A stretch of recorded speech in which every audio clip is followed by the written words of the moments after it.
নমস্কার বন্ধুরা, cooking recipe চ্যানেলে আপনাদের স্বাগত। আজকে একটা সবজি নিয়ে রান্না করব, যে সবজিটা সবার খুবই পরিচিত সবজিটি হলো বিনস। বিনসটা আমরা জেনারেলি শীতকালে খাই, আর এখন তো সবসময়ই অ্যাভেলেবেল থাকে। তো জেনে নেওয়া যাক বিনসের কিছু ইতিহাস। তো বিনস কোত্থেকে এলো? বিনস অ্যাকচুয়ালি আমাদের এখানকার সবজি নয়, এটা হচ্ছে মেক্সিকোর একটা সবজি।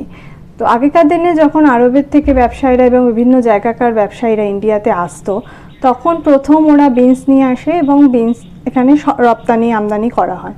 তো তখন থেকেই মানুষের খাওয়ার হ্যাবিট শুরু হয়ে যায়, এবং মেইনলি এটা চাষবাস শুরু হয় 1500 শতাব্দীর আশেপাশে, যখন ইউরোপিয়ানরা এখানে এসে থাকা শুরু করে, মানে ব্রিটিশ আমলের দিকে। তখন এখানে ইউরোপিয়ানরা, ওদের কাছে এটা একটা কমফোর্ট ফুড, তো ওরা এখানে চাষবাস শুরু করে। সেখান থেকে লোকাল বাজারে আসে এবং এখানকার লোকও এটা খাওয়াতে বেশ অভ্যস্ত হয়ে পড়ে। তবে বিনস কিন্তু অ্যাকচুয়ালি শীতকালেই ফলনটা ভালো হয়। এই জন্য দেখবেন এখনও শীতের যে জায়গাগুলো আমাদের এখানে আছে, নর্থ ইন্ডিয়া সাইডে বিনসের চাষবাসটা বেশি হয়। তো সেরকম আমি একটা জায়গায় সিকিমের গ্রামে থাকতে গেছিলাম, যেখানে গিয়ে বিনসের ওরা একটা ডাল বানিয়ে খাইয়েছিল, খুবই ভালো খেতে। তো এরকম ওরা খুবই বিনসটা রান্না করে খায়, এবং এখানকার লোকেরাও, আমরাও বিনস বিভিন্ন ইন্ডিয়ান চাইনিজ ডিশেতে দিই এবং রান্না করে খাই। তো আজকে দেখা যাক একটা রান্না করে বিনস ভাজা। চলুন শুরু করা যাক। বিনস ভাজা রেসিপিটার জন্য আমাদের নিয়ে নিতে হবে একটা কড়াইতে বেশ কিছুটা সর্ষের তেল। তো যে কোনো ধরনের সর্ষের তেল আপনি নিতে পারেন, যে কোনো কোম্পানির। আমি কোল্ড প্রেস সর্ষের তেলটাই ব্যবহার করে থাকি।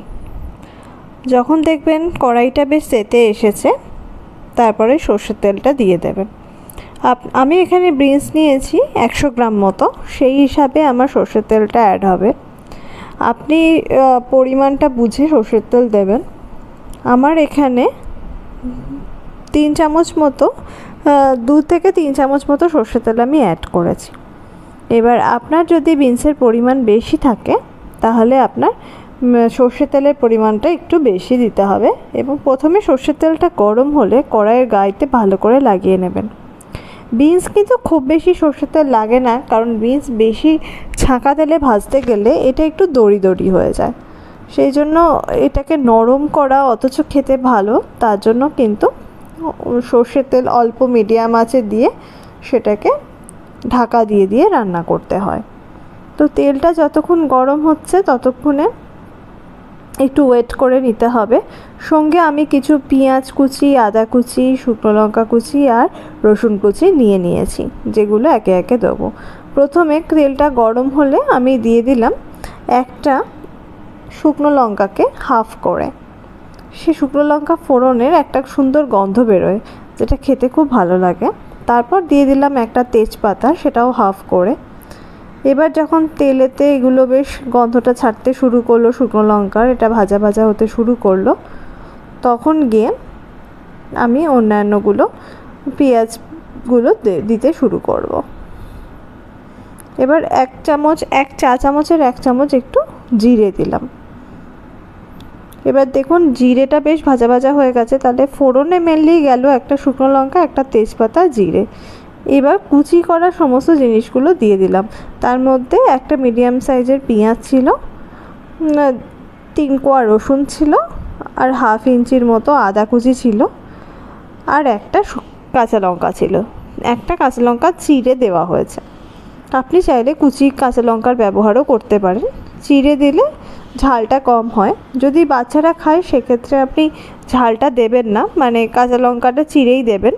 আর যদি আপনি ঝাল খেতে ভালোবাসেন বা নিজেরা বাড়িতে বানিয়ে বড়রা খাচ্ছেন, তখন সেক্ষেত্রে আপনি ঝালের ব্যবহারটা বেশি করতে পারেন। একটা জায়গায় 2-3টে কাঁচা লঙ্কাও দিতে পারেন, এবং কাঁচা লঙ্কা কুচি করেও দিতে পারেন। কাঁচা লঙ্কা কুচি করলে ঝালটা বেশি বেড়ে যায়।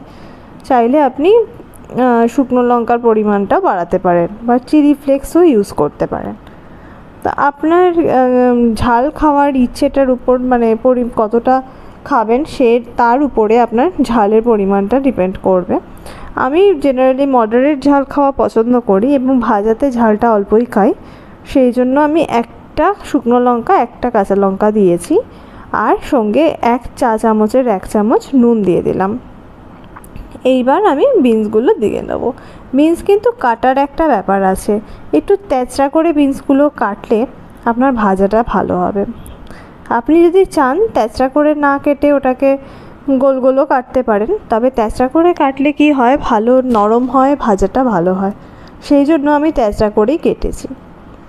এই বিনস ভাজা রেসিপিটা কিন্তু আমি যেটা বলছিলাম, একটা পাহাড়ে একটা হোমস্টেতে থাকতে গিয়ে আমি প্রথম খেয়েছিলাম।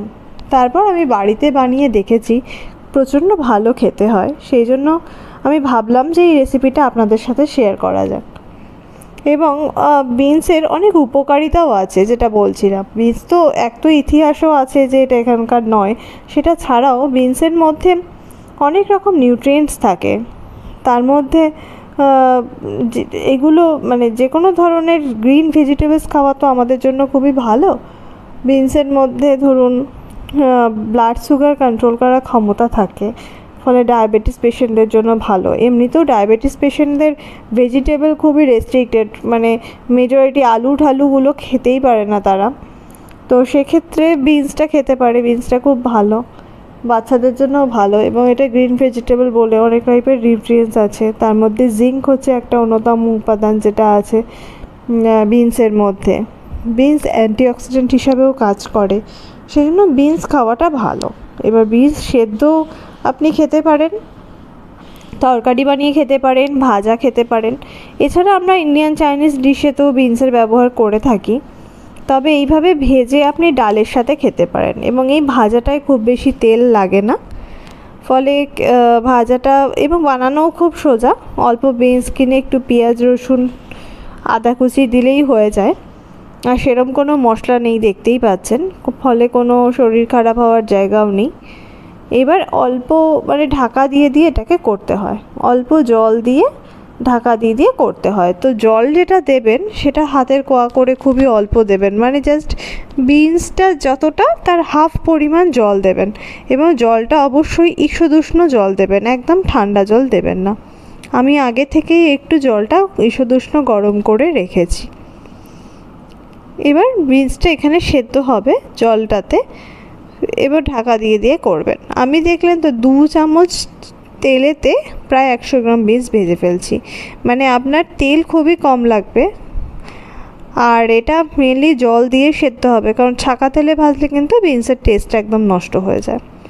এবার আমি ঢাকা দিয়ে দিলাম। ঢাকা দিয়ে খানিকক্ষণ হওয়ার পর দেখব বেশ খানিকটা জলটা টেনে গেছে এবং বিনসগুলো নরম হয়ে এসেছে। এবার একটু আঁচটা যদি আপনি অনে করে দেন, মানে ফুল ফ্লেমে করে দিয়ে এটাকে একটু সটে করে নিলেন, তাহলে জলটা তাড়াতাড়ি টেনে যাবে। যখন আপনি ঢাকা দিয়ে বিনসটাকে একটু সেদ্ধ করবেন, তখন কিন্তু ফ্লেমটাকে মিডিয়াম করে দেবেন, লো টু মিডিয়ামে রাখবেন। আর যখন নাড়বেন ভালো করে, তখন কিন্তু হাই ফ্লেমে নাড়বেন, তাহলে জলটা তাড়াতাড়ি টেনে যাবে। তো এইভাবে বিনসটাকে ভালো করে নেড়ে নেড়ে দেখে নিতে হবে সেদ্ধ হয়েছে কিনা। এবং খানিকক্ষণ এরকম জলেতে ঢাকা দিয়ে রাখলে আমি বারবার খুন্তি দিয়ে দেখে নিচ্ছি যে এটা সেদ্ধ হয়েছে কিনা। তো এটা সেদ্ধ হয়ে যায় খুব তাড়াতাড়ি, কারণ যদি বিনসটা আপনার মানে টাটকা থাকে, তাজা বিনস হয়, খুব তাড়াতাড়ি সেদ্ধ হয়ে যায়। এবং হাত দিয়েও আপনি দেখে নিতে পারেন যে কতটা সেদ্ধ হয়েছে। যদি না হয়ে থাকে তাহলে আবার অল্প একটু জল দেবেন হাতের কোয়া করে ছিটিয়ে, এবং মিডিয়াম লো হিটে আবার ঢাকা দিয়ে একটুখানি সেদ্ধ হতে দেবেন। আর যদি সেদ্ধ হয়ে যায় নেড়ে চেড়ে নামিয়ে নেবেন। তো ভীষণই তাড়াতাড়ি বানানো যায় এটা একটা বিনস ভাজা, কিন্তু অন্যান্য ভাজাতে যতটা তেল লাগে এখানে লাগে না। ফলে যাদের তেল খাওয়া বারণ বিশেষত, বা তেল ঘিটা কম খেলে ভালো, লিপিড প্রোফাইলের প্রবলেম আছে, তারা কিন্তু এটা ভেজে খেতে পারেন। এবং সুগারের রুগীদের জন্যও খুব ভালো, যাদের ডায়াবেটিস আছে হাই সুগার, তারাও কিন্তু খেতে পারেন। এবং এটার মধ্যে যেহেতু মশলাপাতি খুব কম, বাচ্চাদের জন্যও খুব ভালো। আপনি এটাকে রুটির সাথে দিতে পারেন, পরোটার সাথে দিতে পারেন, আর ডাল ভাতের সাথে অবশ্যই এটা দিতে পারেন।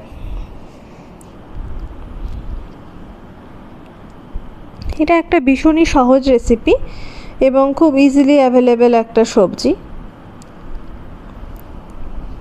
বিনসের এরকম ভাজা করে আপনি একবার বাড়িতে ট্রাই করে দেখুন, অবশ্যই ভালো লাগবে। ট্রাই করে নিজেরা খান, অন্যদেরকেও খাওয়ান, খুবই ভালো লাগবে খেতে। এবং জলটা দেখেছেন কথা বলতে বলতে দেখুন বিনসটার সেদ্ধ অলমোস্ট হয়ে গেছে, জলটা পুরো টেনে নিয়েছে। এবার জাস্ট হাই ফ্লেমে সটে করতে হবে যাতে বিনসটার ভালো করে ভাজাটা হয়ে যায়, কারণ তেলটা পুরো বিনসের গায়ে লেগে আছে। এবার জাস্ট সটে করলে ওটা হিটেতে খুব তাড়াতাড়ি ভাজাটা কমপ্লিট হয়ে যাবে। পেঁয়াজগুলো পুরো গায়ে মেখে গেছে। আমি ভীষণই কম পরিমাণ হলুদ দিয়েছি, 1 চা চামচের হলুদ দিয়েছি এবং নুনও 1 টিস্পুনেরই নুন দিয়েছি। তো নুনটা আপনি স্বাদ মতো দেবেন, আর হলুদটা এখানে একটু কম দিলেই ভালো লাগে, কারণ পুরো দেখতে যেন সবজিটা সবুজ থাকে, আর হলুদ দিলে কালারটা একটু চেঞ্জ হয়ে যায়। তো সামান্য হলুদ লাগে, হলুদটা বেশি লাগে না এখানে। আর যদি কোনো নিরামিষ দিনে বানান, ভাবছেন যে আমি পেঁয়াজটা খাবো না, পেঁয়াজ রসুনটা, তাহলে আপনি আদা কাঁচা লঙ্কা দিয়েও এটা ভাজাটা বানাতে পারেন, সেটাও কিন্তু খেতে খুব ভালো লাগে।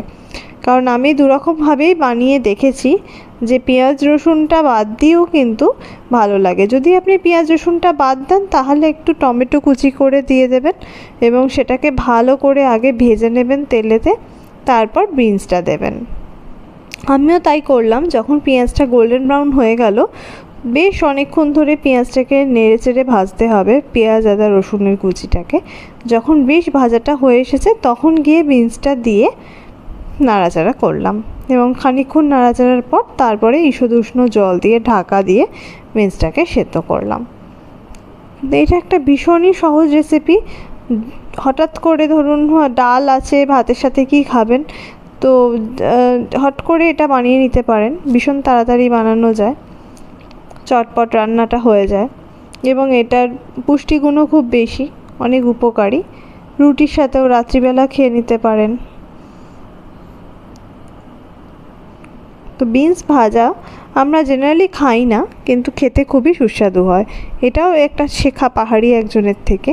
পাহাড়ে গিয়ে হোমস্টেতে থাকার সময় এই রেসিপিটা বানিয়ে ওরা আমাদের খাইয়েছিল এবং ডালের সাথেই পরিবেশন করেছিল। তো ভীষণ ভালো খেতে লেগেছে, মানে ওরকম ঠান্ডার মধ্যে গরম গরম ভাত, ডাল আর এরকম বিনস ভাজা খুবই ভালো লেগেছিল। তো সেইটাকে মনে করে আজকে আবার বানালাম আর আপনাদের সাথে শেয়ার করে নিলাম। সবাই জানাবেন যে কেমন লেগেছে রেসিপিটা, বানিয়ে খান, সবাইকে খাওয়ান, আর কেমন লেগেছে অবশ্যই কমেন্টে জানাবেন। ভালো লাগলে ভিডিওটি লাইক করুন, শেয়ার করুন, আর সাবস্ক্রাইব করতে ভুলবেন না। আমাদের কুকিং রেসিপি চ্যানেলে কিন্তু আমরা একদিন বাদেই বা প্রতিদিনই ভিডিও দেওয়ার চেষ্টা করছি। তো সাবস্ক্রাইব করলে আপনার কাছে ভিডিও আপলোড হওয়ার পরই নোটিফিকেশান চলে যাবে। বিনস ভাজা অলমোস্ট রেডি, এবার পরিবেশন করে নেব। লাস্টে আমি অল্প একটু চিনি দিয়েছি, এটা পুরোটাই অপশনাল। যাদের ডায়াবেটিস আছে চিনিটা যদি না দেন নাও দিতে পারেন।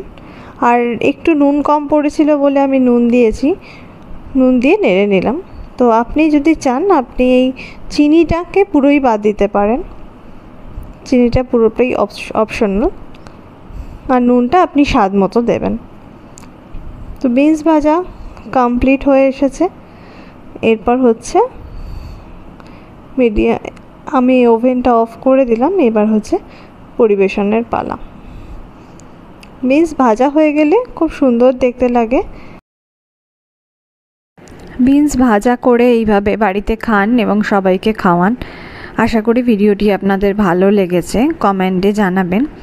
অবশ্যই ভালো থাকবেন, সবাইকে ভালো রাখবেন, আর দেখা হবে অন্য ভিডিওতে। Bye bye.